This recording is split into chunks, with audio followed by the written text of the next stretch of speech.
ಒಂದು ಬುನಾದಿಯಾಗಿ ಕಾಂಗ್ರೆಸ್ ಪಕ್ಷದಲ್ಲಿ ನಾವು ಇದ್ದೀವಿ. ಕಾಂಗ್ರೆಸ್ ಪಕ್ಷದಲ್ಲಿ ಸೇವೆ ಸಲ್ಲಿಸಿದ್ದೀವಿ. ಅದಕ್ಕೆ ನಮ್ಮನ್ನು ಗುರುತಿಸಿ ಅಂತ ಕೇಳ್ಕೊಂಡಿದ್ದೀವಿ ಅಷ್ಟೇ. ಕೊಡ್ತಾರೆ ಅನ್ನೋ ವಿಶ್ವಾಸ ಇದೆ ಸರ್? ವಿಶ್ವಾಸ ಖಂಡಿತವಾಗಿ ಇದೆ. ಯಾರ ಜೊತೆ ಚರ್ಚೆ ಮಾಡಿದೆ ಸರ್? ಮುಖ್ಯಮಂತ್ರಿಗಳು, ಉಪಮುಖ್ಯಮಂತ್ರಿಗಳು, ನಮ್ಮ ಏನು AICCಯ ಜನರಲ್ ಸೆಕ್ರೆಟರಿ ಇದ್ದಾರೆ, KC ವೇಣುಗೋಪಾಲ್ ಅವರು, ರಣದೀಪ್ ಸಿಂಗ್ ಸುರ್ಜೇವಾಲಾ ಅವರು, ಎಲ್ಲರಿಗೂ ವಿನಂತಿ ಮಾಡ್ಕೊಂಡಿದ್ದೀವಿ. ಖರ್ಗೆ ಅವ್ರಿಗೂ ವಿನಂತಿ ಮಾಡ್ಕೊಂಡಿದ್ದೀವಿ. ನಮ್ಮ ನಾಯಕರು ಇಲ್ಲೇ ಇದ್ದಾರಲ್ಲ, ದೇವ್ರು ಇಲ್ಲೇ ಇದ್ದಾಗ ಅದೇನೋ ಅಂತಾರಲ್ಲ, ಬೇರೆ ಊರಿಗೆ ಹೋಗಿ ದೇವ್ರು ಹುಡುಕಿದ್ರಂತೆ. ದೇವ್ರು ಇಲ್ಲೇ ಇದ್ದಾರೆ. ನಮ್ಮ ಸಿದ್ದರಾಮಯ್ಯ ಅವರೇ ದೇವರು, DK ಶಿವಕುಮಾರ್ ಅವರೇ ದೇವರು, ಮತ್ತೆ ಯಾರು ಸರ್? ರಾಜ್ಯದಲ್ಲಿ ವೀರಶೈವ ಲಿಂಗಾಯತ ಅನ್ನುವಂಥದ್ದು ಮಹತ್ವದ ಸಮುದಾಯ. ಕಾಂಗ್ರೆಸ್ ಕೈ ಹಿಡಿದಿದೆ ಕಳೆದ ಬಾರಿ. ಈ ಬಾರಿ ಎಲ್ಲೋ ಒಂದು ಕಡೆ DCM ಕೊಡಬೇಕು ಅನ್ನೋ ಒಂದು ಚರ್ಚೆ ನಡೀತಾ ಇದೆ. ನೋಡಿ, ಬೇಡಿಕೆ ಆಗಲಿ DCM ಆಗಲಿ ಆ ಸ್ಥಾನ ಕೊಡಬೇಕು ಅಂತ ಬೇಡಿಕೆಗಳು ಇರ್ತಾವೆ. ಬೇಡಿಕೆಗಳು ಇದ್ದ ತಕ್ಷಣ ಅವಕಾಶಗಳು ಕೊಟ್ಟಿದಾರಲ್ಲ, ಸಮಾನವಾಗಿ ಎಲ್ಲರಿಗೂ ಸ್ಥಾನಮಾನಗಳನ್ನು ನಮ್ಮ ಸರ್ಕಾರ ನೀಡಿದೆ, ನಮ್ಮ ಪಕ್ಷ ನೀಡಿದೆ. ವ್ಯತ್ಯಾಸಗಳು ಏನಿಲ್ಲ.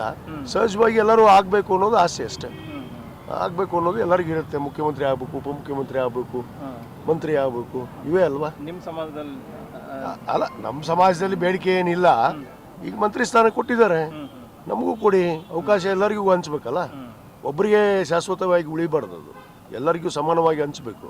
ಅವಕಾಶಗಳು ಬಂದಾಗ ಅವರವರ ಸ್ಥಾನ ತಕ್ಕ, ಅವರು ದುಡಿದಿರೋ ತಕ್ಕ, ಅವ್ರು ಏನೇನು ಪಕ್ಷಕ್ಕೆ ಕೆಲಸ ಮಾಡಿದ್ದಾರೆ, ಸರ್ಕಾರ ಬರುವಾಗ ಏನು ಕೆಲಸ ಮಾಡಿದ್ರು ಅನ್ನೋದನ್ನ ಎಲ್ಲ ನೋಡಿಕೊಂಡು ಮಾಡ್ತಾರೆ. ಫೈನಲಿ ಒಂದು ಗೊಂದಲ ಇದೆ ಸರ್, ಸಂಪುಟ ಪುನರಚನೆ ನಾಯಕತ್ವ ಬದಲಾವಣೆ ಅನ್ನುವಂಥದ್ದು ಸರ್.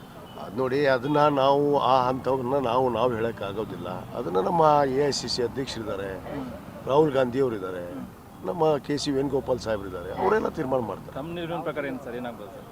ಏನಾಗಲ್ಲ, ಯಥಾಸ್ಥಿತಿ ಇರುತ್ತೆ. Yes sir, thank you. ಇದೊಂದು ಲೆಟರ್ ಅಂತ ಕೊಡಬೇಕಂತ ನೋಡಿ ಸರ್.